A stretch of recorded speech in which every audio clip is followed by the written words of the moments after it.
উপর থেকে নাইমা আসো স্বামী রে, তোহার সন্তান গো পালং আমি করব রে, আমার সব সম্পদ তোহার করে দেব রে, তুই শুধু বৈশা বৈশা খাবি রে, উপর থেকে নাইমা এসো স্বামী রে।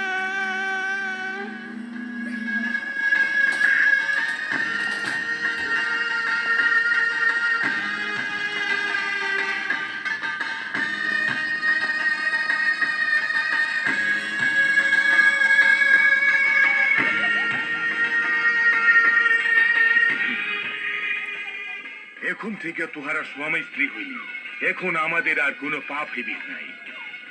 ওই খেতে করলে আমরা জান লড়িয়া দেবে। এই তকমা তোহারা রাত कोई मुश्किल হইলে পাঠাইয়া দিবি, এই বাবুজি হাজির হইয়া যাইবে। এই ইয়াদের পাত দেখাইয়া দে, যা যা।